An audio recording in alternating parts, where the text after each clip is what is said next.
खैर मकदम है आपका समय न्यूज नेटवर्क में और आप देख रहे हैं 24 घंटे का उर्दू न्यूज चैनल आलमी समय। हालात हाजरा के साथ हाजिर हूं मैं खालिद रजा खान।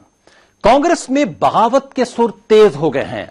एक फिर पार्टी लीडर ने पार्टी छोड़ दी है। साबिक वजीर माहौलियात जयंती नटराजन ने राहुल गांधी पर कामकाज में दखलंदाजी का इल्जाम आयद करते हुए पार्टी से इस्तीफा दे दिया। वहीं कांग्रेस जयंती नटराजन को मौकापरस्त बता रही है। क्या जयंती नटराजन ने राहुल गांधी पर जो इल्जाम लगाए हैं वो सही हैं? ओहदे पर रहते हुए उन्होंने ऐसा बयान क्यों नहीं दिया? क्या वो बीजेपी में शामिल होने की फिराक में हैं? जयंती से पहले कांग्रेस के कई बड़े लीडरान पार्टी छोड़ चुके हैं। क्या इसे पार्टी आलाकमान की नाकामी माना जाए या फिर मौका परस्ती? क्या इस तरह बीजेपी का कांग्रेस मुक्त भारत का सपना पूरा होने जा रहा है? ऐसे ही बहुत सारे सवालात हैं। इन्हीं मौजूआत पर बातचीत के लिए हमारे साथ स्टूडियो में मौजूद हैं सीनियर सहाफी और सियासी तर्जकार मुफीद जिलानी साहब। आपका आलमी समय स्टूडियो में खैर मकदम है।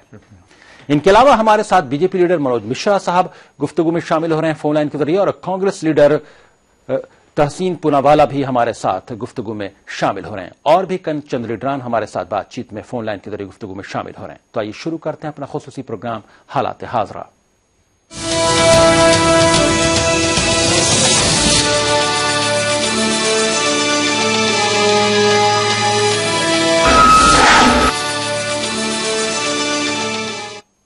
साबिक वजीर माहौलियात जयंती नटराजन ने राहुल गांधी पर बड़ा इल्जाम आयद किया है। जयंती नटराजन ने कहा कि कांग्रेस के नायब सदर राहुल गांधी का यूपीए हुकूमत के कामकाज में दखल था। जयंती ने बताया कि माहौलियात से जुड़े कई प्रोजेक्ट्स पर उन्हें राहुल गांधी की तरफ से खुसूसी गुजारिश की गई थी। जयंती ने कहा कि कैबिनेट में उनके कई मुआविन भी चाहते थे कि ये प्रोजेक्ट्स पास हों। हालांकि दबाव के बावजूद उन्होंने कई प्रोजेक्ट्स को रोके रखा। इस मामले पर जयंती ने कांग्रेस सदर सोनिया गांधी को खत लिखकर शिकायत भी की थी, जिसमें उन्होंने जिक्र किया था कि किस तरह पार्टी के ही कुछ सीनियर लीडरान उनके खिलाफ मीडिया के जरिए गलत खबरें फैलाने में लगे हुए हैं। जयंती के मुताबिक ये मुहिम तब शुरू हुई जब राहुल गांधी माहौलियात के हक में अपनाया रुख छोड़कर कॉरपोरेट हामी हो गए। जयंती का यह बयान इसलिए भी अहम है क्योंकि कांग्रेस मुसलसल यूपीए 2 सरकार में राहुल गांधी के दखल होने की बात से इनकार करती रही है। I am extremely grateful to my party and my leadership for whatever opportunities were given to me to serve the nation and to serve the party, and I continue to maintain that I serve the nation and the party with tremendous dedication to the best of my ability. But today, the party and the values which I joined, it is no longer the same party that I believed in and that I joined.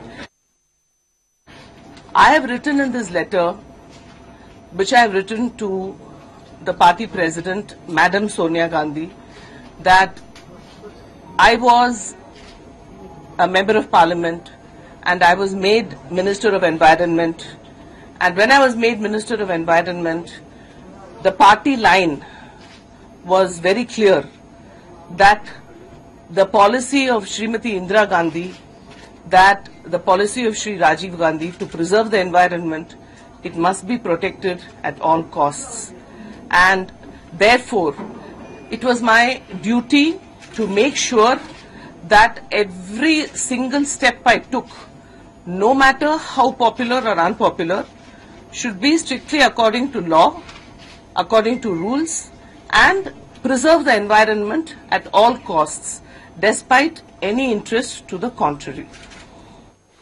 Jayanthi Natarajan के इल्जामात की कांग्रेस ने शदीद अल्फाज में मजम्मत की है। Party leader Abhishek Manu Singhvi ने बाकायदा प्रेस कॉन्फ्रेंस करके नटराजन के इल्जामात को बेबुनियाद बताया। उन्होंने नटराजन को मौकापरस्त भी करार दिया।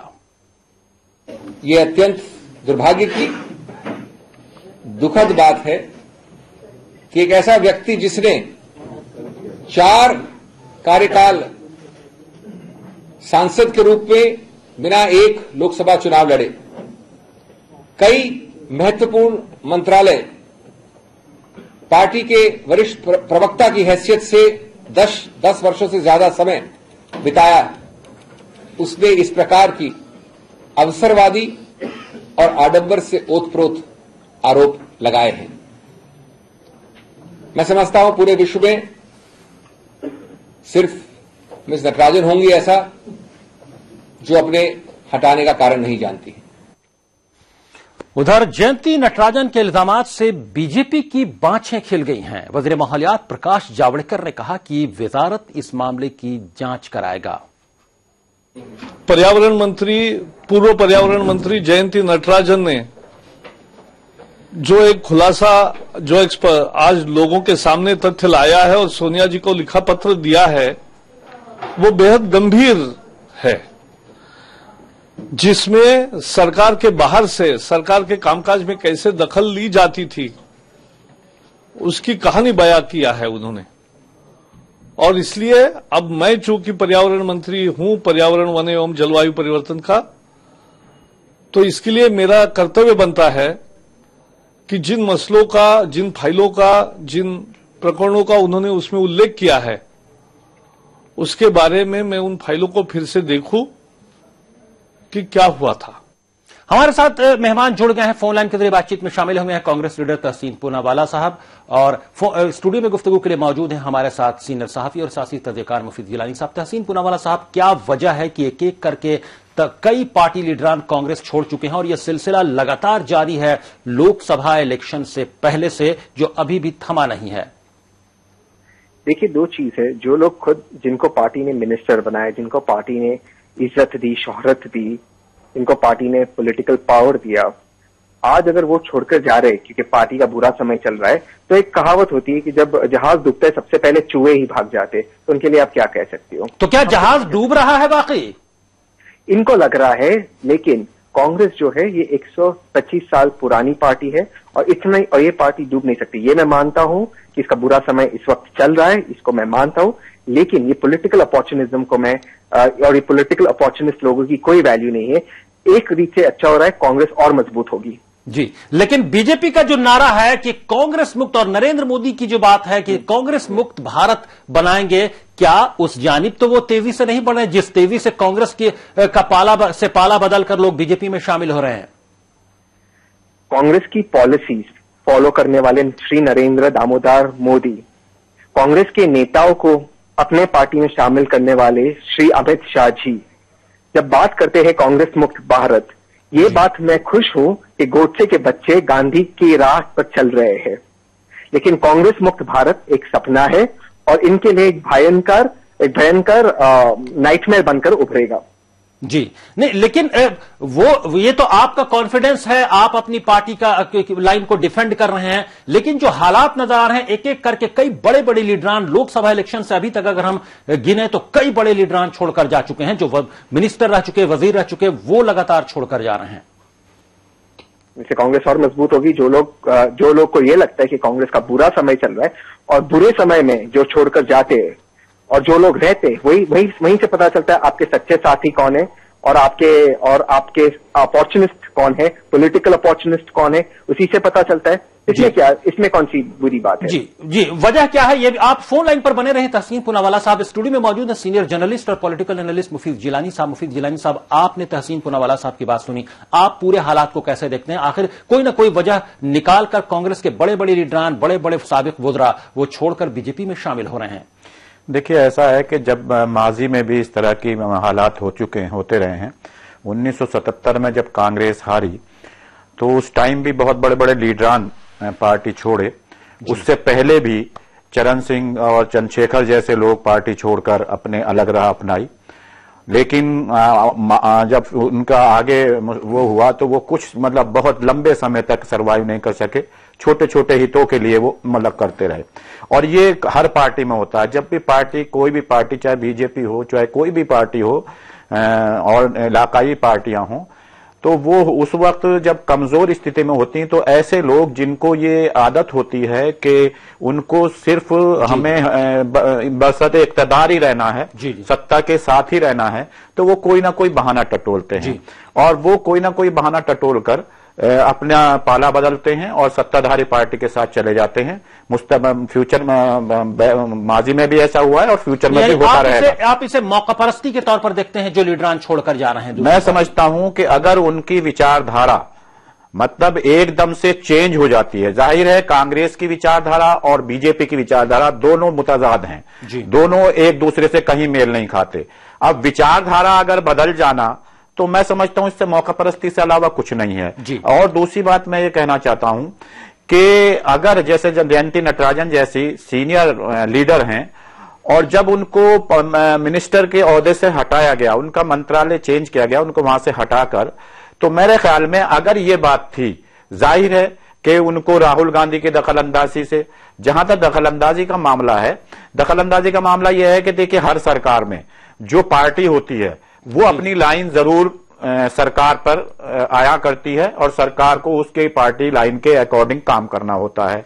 जहां तक दखलंदाजी बहुत बड़ा मामला नहीं, दखलंदाजी इस लेवल पर कि अगर कोई पार्टी लीडर अपने हित के लिए या किसी दूसरे के हित के लिए गलत नियम और कानून से अलग जाकर काम कराता है तो वो दखलंदाजी बर्दाश्त करने लायक नहीं होती। और मैं समझता हूं कि जयंती जी को उसी वक्त जब राहुल गांधी जी इंटरफेयर कर रहे थे तो देश हित में और पार्टी के हित में उसी वक्त सामने आना चाहिए था। सामने आना चाहिए था। आपके पास आएंगे गुफ्तगू के लिए। हमारे साथ बीजेपी लीडर मनोज मिश्रा साहब बातचीत में शामिल हो गए फोन लाइन के जरिए। मनोज मिश्रा साहब, क्या भारत मुक्त, ये कांग्रेस मुक्त भारत का जो नारा है बीजेपी का और नरेंद्र मोदी साहब का, क्या उस जानिब आपकी पार्टी बढ़ रही है? क्योंकि लोकसभा इलेक्शन से एक एक करके अब तक कांग्रेस के लीडरान बीजेपी में शामिल हो रहे हैं।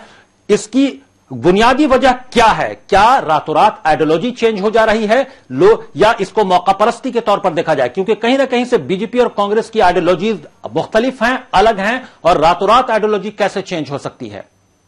देखिए, ये बात तो सही है कि देश की जनता ने तय कर लिया है कि देश को कांग्रेस मुक्त करना है और उसके परिणाम अब लोकसभा चुनाव में देख चुके हैं जब कांग्रेस को काफी कम सीटें मिली। ये बात तो तय है कि उस दिशा में भारतीय जनता पार्टी बढ़ रही है। जिन जिन स्टेट्स में चुनाव हो रहे हैं वहां वो स्टेट कांग्रेस मुक्त होते चले जा रहे हैं। तो ये बात आपकी ठीक है कि भारतीय जनता पार्टी का जो अभियान है वो कांग्रेस मुक्त अभियान सफलता भी हो रहा है। दूसरी बात आप जो कह रहे हैं कि जो शामिल हुए भारतीय जनता पार्टी में लोग, वो विचारधारा के प्रश्न पर, तो कांग्रेस के मित्र से हमें ये पूछना है कि जब भजन लाल जी पूरी अपनी पार्टी से हरियाणा में कांग्रेस में शामिल हो गए थे, या चिदम्बरम जी और अन्य लोग जो दल अलग बनाए थे कांग्रेस में शामिल हो गए थे, तब इनका क्या था? चिदम्बरम जी उस समय क्या थे? भजन लाल जी जो शामिल हुए तब क्या था? क्या वो विचारधारा से प्रभावित थे या स्वार्थवश आए थे? अगर चिदम्बरम जी कांग्रेस में स्वार्थवश आए थे तो ये लोग भी स्वार्थवश गए होंगे। सवाल ये नहीं है।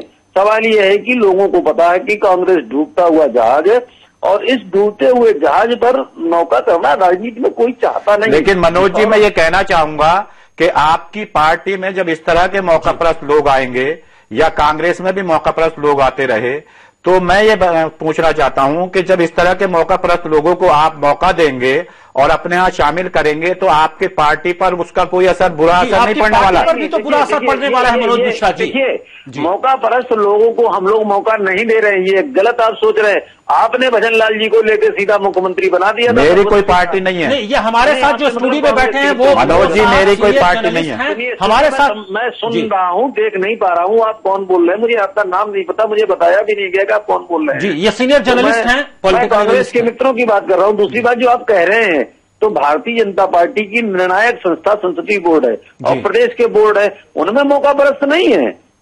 आप ये विश्वास रखिए कि भारतीय जनता पार्टी के संसदीय बोर्ड में एक भी मौकापरस्त नहीं। आप उन मौकापरस्तों को चुनाव लड़ा रहे हैं, आप उन मौकापरस्तों को टिकट दे रहे हैं, आप उन मौकापरस्तों को मिनिस्टर बना रहे हैं सरकार में। देखिए बिल्कुल नहीं बना रहे। भारतीय जनता पार्टी ने 283 सीटें उनकी दम पर जीती है, मौकापरस्तों की दम पर नहीं जीती हैं। वो बहुत ऐसे एमपी जीत कर आए हैं। आपके मिनिस्टर है कांग्रेस से छोड़कर आए थे हरियाणा के, आपके यहाँ मिनिस्टर हैं, वो 40 साल से कांग्रेस में था, आपके साथ आए, वो मौकापरस्त। मुफीद जलानी साहब, मनोज मिश्रा साहब, आपके पास आता हूं मैं। हमारे साथ कांग्रेस लीडर तहसीन पूनावाला बातचीत में शामिल है। तहसीन पूनावाला साहब, आप दोनों लोगों की बातें सुन रहे हैं, आप क्या कहेंगे? क्या आपके यहां भी ऐसे मौकापरस्त लोग आते रहे हैं माजी में? आपने भी तब ये सवाल नहीं किया कि आपकी आइडियोलॉजी रातों रात कैसे तब्दील हो गई और आपकी पार्टी ने शामिल भी करवा लिया? तहसीन पूनावाला साहब। जी, उनसे राब्ता हमारा टूट गया है। जैसे ही उनसे बातचीत होती है हम फिर उनसे सवाल जानने की कोशिश करेंगे। मनोज मिश्रा साहब, ये सवाल तो है, अब जैसे किरण बेदी है वो आई और रातों रात उन्हें बीजेपी ने अपना चीफ मिनिस्टर का कैंडिडेट बना दिया, और भी कई ऐसे लीडरान हैं जिन्हें लोकसभा में टिकट दे दिया गया रातों रात पार्टी बदलने के बाद, और फिर उन्हें किसी न वजारत भी दी गई। किरण बेदी जी किसी भी राजनीतिक दल की सदस्य नहीं थी। किरण बेदी जी ने अन्ना के आंदोलन तो इंडिया अगेंस्ट करप्शन में नेतृत्व किया था। तो क्या आपकी पार्टी के 40 साल 25 साल 50 साल से जो लोग काम कर रहे हैं सीनियर लीडरान, क्या उनपे वो भारी पड़ गई कि किसी पॉलिटिकल पार्टी में कोई पॉलिटिकल एक्सपीरियंस नहीं है, तमाम पॉलिटिकल लोगों पर हावी हो रही है? वो लोग नेतृत्व को चुने हैं, प्रदेश के नेताओं ने चुना, राष्ट्रीय नेताओं ने चुना, और सबकी सहमत से किरण बेदी जी दिल्ली की मुख्यमंत्री बनी है, प्रत्याशी बनी है। तो कहना यह है कि आपने ये कहा कि पार्टी दल बदल, तो किरण जी किसी राजनीतिक दल में रही ही नहीं। जी जी, वो तो किसी राजनीतिक दल में नहीं थी, दल बदल जैसी कोई बातें ही नहीं लागू होती है। आंदोलन में शामिल होना और एक किसी राजनीतिक दल का सदस्य होना, दोनों बहुत अलग अलग बातें हैं। लेकिन किरण जी मोदी को कह चुकी हैं कि 2002 के दंगों पर उन्हें अपना नजरिया साफ करना होगा, माफी मांगनी होगी, जिम्मेदारी लेनी होगी। वो ये भी कह चुकी हैं कि भाजपा और कांग्रेस ऐसी पार्टी है जो मेरी वोट की हकदार नहीं है, क्योंकि ये दोनों पार्टियां चंदे का हिसाब नहीं देती, इसलिए मेरी वोट का हकदार नहीं है। और मोदी जी पे उन्होंने सवाल खड़े किए। मैं समझता हूं कि किरण बेदी को भी जो आप बचाव कर रहे हैं वो भी कहीं ना कहीं गलत है, सिर्फ इस बुनियाद पर कि वो किसी पॉलिटिकल पार्टी में नहीं थी। जी नहीं, हम आते हैं इस सवाल पे। मनोज मिश्रा साहब हमारे साथ फोन लाइन पर बने हुए हैं, स्टूडियो में मौजूद हैं मुफीद जिलानी साहब, सीनियर जर्नलिस्ट। हमारे साथ तहसीन पूनावाला साहब, कांग्रेस लीडर, फोन लाइन के जरिए बातचीत में फिर शामिल हो गए हैं। तहसीन पूनावाला साहब, मनोज मिश्रा साहब बीजेपी लीडर वो ये बोल रहे हैं कि सिर्फ कांग्रेस से लोग बीजेपी में नहीं आए हैं और रातों रात आइडियोलॉजी नहीं बदली है, माजी में पास्ट में कांग्रेस में भी कई ऐसे लीडरान को शामिल किया गया। भजन लाल की बात की उन्होंने पी चिदम्बरम की बात की। क्या उनकी आइडियोलॉजी तब्दील हो गई थी रातों रात और वो कांग्रेस की आइडियोलॉजी को फॉलो करने लगे थे कि रातों रात उन्हें पार्टी में लाया गया और उन्हें इलेक्शन भी लड़वाया गया? मुद्दा वो ही है ना, मुद्दा कौन सा है? कोई व्यक्ति अगर कोई पॉलिटिकल पार्टी ज्वाइन कर रहा है या छोड़ रहा है, इस मुद्दे पर किसे लगता है कि इस पॉलिटिकल पार्टी का समय अच्छा नहीं चल रहा है, इसे पॉलिटिकल अपॉर्चुनिज्म कहते हैं। इसे आप उसमें कौन ज्वाइन कर रहा है, कौन छोड़ रहा है, कौन सी पार्टी ज्वाइन कर रहा है, वो मुद्दा है ही नहीं यहाँ पर। दूसरी बात है, भजन लाल जी या चिदम्बरम जी, इन्होंने अपनी सेक्युलरिज्म की आइडियोलॉजी को छोड़ा ही नहीं था। जो भाजपा की आइडियोलॉजी, जैसे हमने अभी देखा था रिपब्लिक डे पर, उन्होंने सेक्युलरिज्म वर्ड निकाल दिया, जो मोदी जी कहते रहते, जो अमित शाह कहते रहते उत्तर प्रदेश में, जो आइडियोलॉजी को छोड़ रहे वो आज। लेकिन तहसीन पूनावाला साहब, यहां पर उन कांग्रेसमैन पर भी सवाल उठते हैं जो लोग छोड़कर कांग्रेस को सेक्युलरिज्म की आइडियोलॉजी पर हमेशा बिलीव करते रहे, हमेशा उसको फॉलो करते रहे, और वो अब बीजेपी में शामिल हो रहे हैं और आप सेक्युलरिज्म। तो क्या उनके सेक्युलर क्रेडेंशियल पर उंगली नहीं उठाया जाए कि वो कांग्रेस में शामिल रहकर उनका सेक्युलर क्रेडेंशियल डाउटफुल था? नहीं, बट आज उंगली उठाई जाएगी कि जब आप एक पार्टी में आते हो, आपकी व्यक्तिगत राय क्या होती है? क्या रातों रात किसी की आइडियोलॉजी बदल जाती है और सेक्युलर क्रेडेंशियल्स बदल जाएंगे रातों रात? सर मैं इसका जवाब दे रहा हूं, 1 मिनट। जी जी सर, सवाल है आपकी व्यक्तिगत राय, आपकी व्यक्तिगत बिलीफ क्या होती है? जब आप एक राजनीतिक दल के साथ जुड़ते हो, उस पार्टी की जो आइडियोलॉजी वो आपकी आइडियोलॉजी हो जाती है।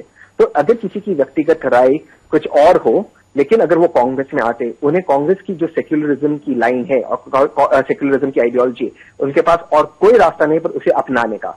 भाजपा में जो जा रहे कांग्रेस है, वो कांग्रेस की सेक्युलरिज्म को ठुकरा रहे, हिंदुस्तान की सेक्युलरिज्म को ठुकरा रहे। जैसे हमने रिपब्लिक डे पर देखा था 26 जनवरी को, उन्होंने सेक्युलरिज्म का शब्द हमारी प्रीएम्बल ऑफ द कॉन्स्टिट्यूशन से निकाल दिया था, जो न सुप्रीम कोर्ट अलाउ करेगा न कॉन्स्टिट्यूशन अलाउ करता है। जी तहसीन साहब, मैं एक सवाल पूछना चाहता हूं कि जिन लोगों को आप सीनियर जर्नलिस्ट आपसे सवाल जिन लोगों को आप मौका परस्त करार दे रहे हैं और आइडियोलॉजी की बात कर रहे हैं कि मैंने भी कहा कि उनकी कैसे आइडियोलॉजी बदल गई, मैं ये पूछना चाहता हूं कि मुस्तकबिल में क्या ये लोग वापस कांग्रेस के अच्छे दिन आने पर कांग्रेस में आते हैं तो क्या आप इनको एक्सेप्ट करेंगे, क्या इनको मना कर देंगे कि हम नहीं लेंगे क्योंकि आप मौका परस्त हैं?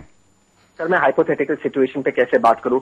कल सिचुएशन क्या होती है, परिस्थिति क्या होती है? यानी आप ये कह रहे हैं कि अगर जरूरत पड़ेगी और ये लोग आएंगे और आपको लगेगा कि ये चुनाव जीत सकते हैं तो आप इनको पार्टी में फिर मौका देंगे। इन मौका परिस्थिति को आप भी बढ़ावा दे रहे हैं, इसका मतलब? सर मैं जवाब दे दूं? Thank you sir. जी जी जी जी, अब मैं ये कह रहा हूँ, कल परिस्थिति क्या होगी उससे मैं आज हाइपोथेटिकल जवाब नहीं दे सकता। पार्टी की लाइन क्लियर होनी चाहिए कि जो मौका परस्त है उसको पार्टी में नहीं लिया जाएगा। ये हाइपोथेटिकल नहीं है। मुफीद जिलानी साहब, कुल मिलाकर मुझे लगता है कि तो दोनों पार्टियों का जो भी पॉलिटिकल पार्टियां हैं उनका सबका वही हाल है मिला जुलाकर। मनोज मिश्रा साहब, आप क्या कहेंगे? क्या आप इस बात को मानते हैं कि रातों रात किसी का सेकुलर क्रेडेंशियल्स की बात हो वो तब्दील हो जाते हैं, रातों रात आइडियोलॉजी तब्दील हो जाती है और आपके यहां शामिल होते हैं, तो क्या आपकी पार्टी को मोहतात नहीं रहना चाहिए ऐसे मौका परस्तों से? मनोज मिश्रा साहब, मनोज मिश्रा साहब से हमारा राब्ता टूट गया है। तहसीन पूनावाला साहब, कहीं ना कहीं से सवाल ये भी उठते रहे हैं कि कांग्रेस के लोग, कांग्रेस के बहुत सारे लीडरान हैं जिनके कांग्रेस में रहते हुए सेकुलर क्रेडेंशियल्स पर सवाल उठते रहे हैं और वो एक वक्त आने पर कहीं ना कहीं से अपना सेकुलर क्रेडेंशियल्स छोड़कर दूसरी पार्टी में गए हैं, जिसे आप कह रहे हैं कि बीजेपी में गए हैं और वो बीजेपी को आप सेकुलर पार्टी नहीं मानते हैं। तो ऐसे में क्या अभी मौजूद बहुत सारे कांग्रेस लीडरान के सेकुलर क्रेडेंशियल्स पर उंगली उठनी चाहिए? तहसीन पूनावाला साहब, उनसे भी राब्ता टूट गया है। मुफीद जिलानी साहब स्टूडियो में मौजूद हैं, ब्रेक के बाद आएंगे तो और भी चंद लीडरान हमारे साथ फोन लाइन के जरिए गुफ्तगू में शामिल हो रहे हैं। चूंकि हालात हादरा में वक्त हो गया ब्रेक का, ब्रेक के बाद आएंगे तो इसी गुफ्तगू को मजीद आगे बढ़ाएंगे।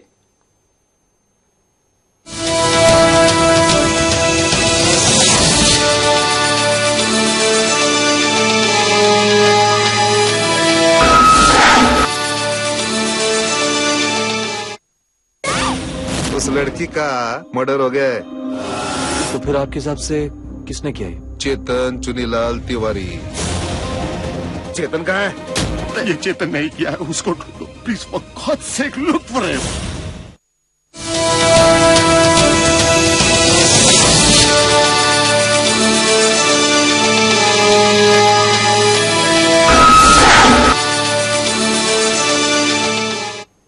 ब्रेक के बाद आलमी समय में आपका फिर खैर मकदम है। आप देख रहे हैं हमारा खुसूसी प्रोग्राम हालात हाज़रा। स्टूडियो में गुफ्तगू के लिए मौजूद हैं सीनियर सहाफी और सियासी तजज़ियाकार मुफीद जिलानी साहब और फोन लाइन के जरिए गुफ्तगू में शामिल हो गए हैं बीजेपी लीडर विजय पाठक साहब।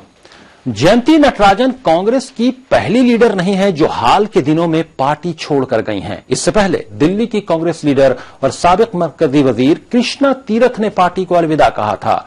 लोकसभा इंतखाबात के वक्त हरियाणा के बड़े लीडर चौधरी वीरेंद्र सिंह और उत्तर प्रदेश कांग्रेस के कद्दावर लीडर जगदम्बिका पाल भी कांग्रेस को बाय बाय बोल चुके हैं। जराये के मुताबिक कुछ और कांग्रेस लीडरान पार्टी छोड़ सकते हैं। क्या कांग्रेस की कयादत में कुछ कमी है या मुल्क की सियासत बदल रही है?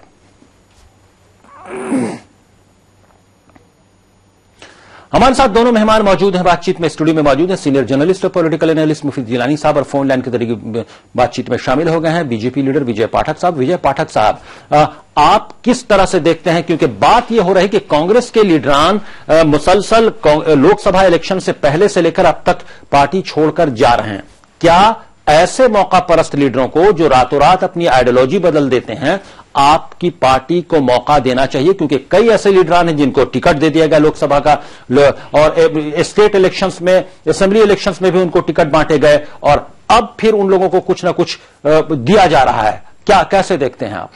खाली इसके दो पहलू हैं। जी जी, अगर आज जयंती नटराजन के प्रकरण लेंगे तो वो प्रकरण दूसरा है, और आपने जो 4 प्रकरण गिराए जगदम्बिका पाल का, कृष्णा तीरथ का, मेरा ये मानना है कि वो दोनों ये सारी चीजें अलग हैं और यहाँ ये विषय जो जयंती नटराजन का विषय आया है वो विशुद्ध रूप से राहुल गांधी के नेतृत्व के प्रति जो उन्होंने जो बातें कही हैं उससे कहीं न कहीं कांग्रेस पहुंच उड़ा रही। जयंती नटराजन ने ये कहीं नहीं कहा कि वो किसी दूसरे दल में जा रही, और स्वाभाविक है, हर व्यक्ति सुनता है वो जिस दल में जाना चाहे वो दल में जाए। और मुझे नहीं लगता कि जो लोग दल छोड़कर आ रहे हैं उनको रातों रात कोई दल प्रतिस्थापित करता है, लेकिन बहुत सारी राजनीतिक परिस्थितियां ऐसी होती हैं कि कई बार यह फैसले इस तरह के लिए भी आते हैं और ऐसा भी नहीं किसी समय लिया जा रहा है।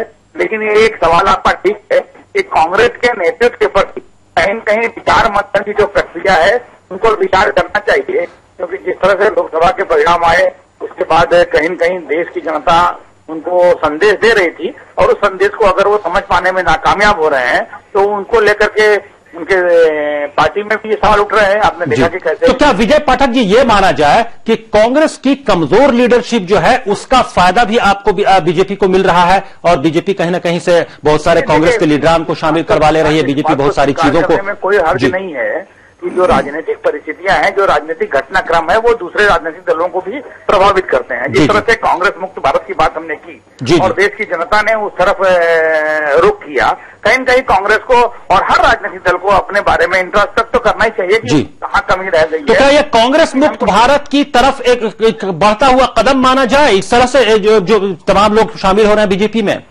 नहीं, देखिए आज के मैंने फिर कहा कि आज का जो घटनाक्रम है, नहीं, आज के घटनाक्रम की बात नहीं कर रहा हूं। अभी तो जयंती नटराजन बीजेपी में शामिल नहीं हुई हैं, लेकिन ऐसी खबरें हैं कि बीजेपी में जाने की फिराक में हैं, वो अभी शामिल नहीं हुई हैं। लेकिन बाकी जो लोग, जो लीडर, बाकी बहुत सारी पार्टी छोड़कर जो लोग बीजेपी में हैं, क्या इस मुहिम को, इस तरह की चीजों को माना जाए कि जो बीजेपी है कांग्रेस मुक्त भारत की तरफ बढ़ रही है? हम इस बात से कैसे इनकार कर रहे हैं कि बहुत सारे लोगों ने लोकसभा के चुनाव में जो भारतीय जनता पार्टी के मतदाता नहीं थे, समर्थक नहीं थे, उन्होंने वोट दिया। और अगर ये हमारे मतदाता और समर्थक रहे होते तो हमको पहले सत्ता मिल गई होती। स्वाभाविक रूप से जब मतदाता आ रहा है, समर्थक आ रहा है, तो जो नेता दूसरी जगहों पर हैं वो भी तो अपना रुख मतदाताओं के भरोसे ही तय करेंगे। और अगर वो रुख तय करते हैं, विचार करते हैं, हमारी जो नीतियां उनसे प्रभावित होते हैं, तो हम तो छोटे मन के आदमी है नहीं।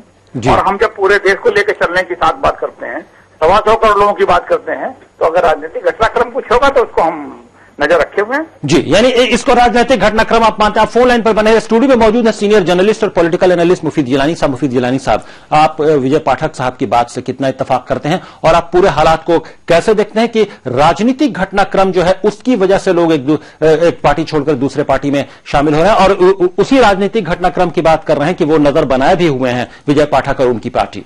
देखिए, ऐसा है कि अभी मामला जो उठा वो नटराजन साहिबा ने कहा कि राहुल गांधी के इंटरफेरेंस की बात। मैंने उस पर कहा कि इंटरफेरेंस क्योंकि पार्टी की लाइन होती है तो उस तक तो ठीक है, लेकिन अगर नियम और कानून को धता बताकर किसी जाति को, किसी को फायदा पहुंचाने के लिए वो इंटरफेरेंस है, वो गलत है।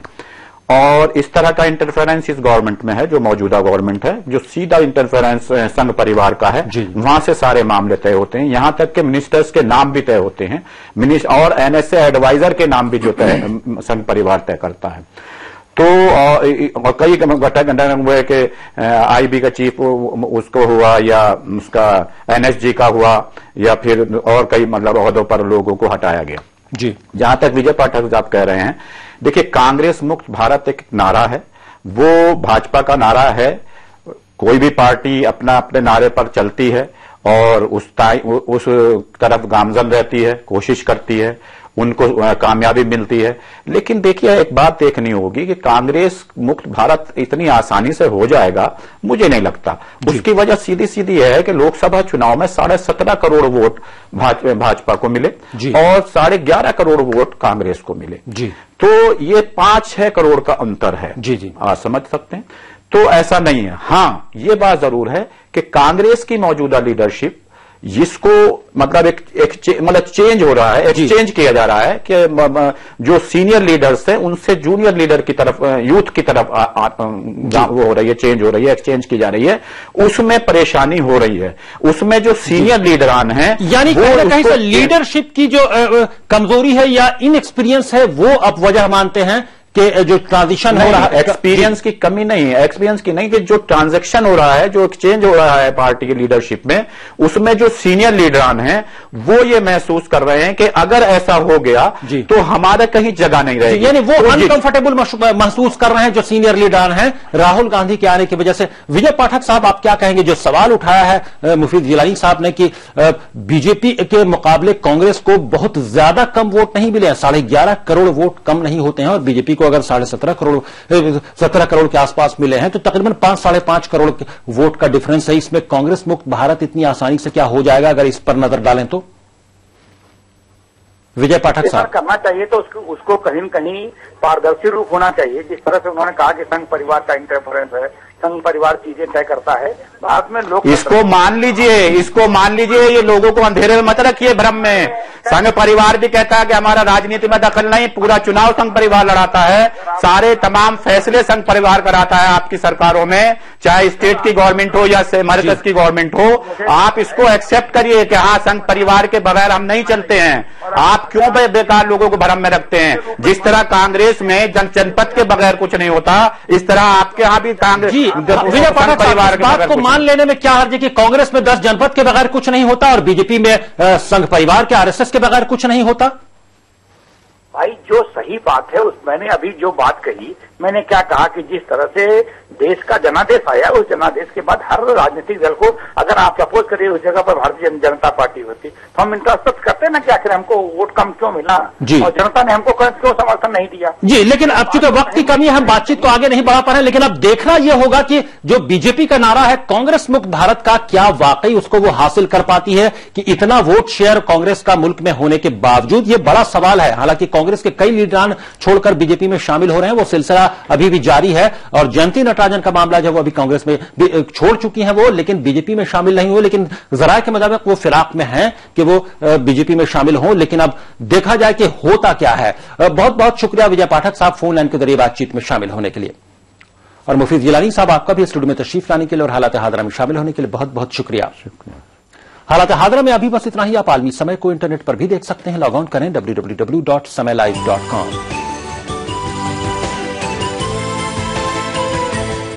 फिलहाल खालिद रजा को दीजिए इजाजत, मगर आप देखते रहिए आलमी समय।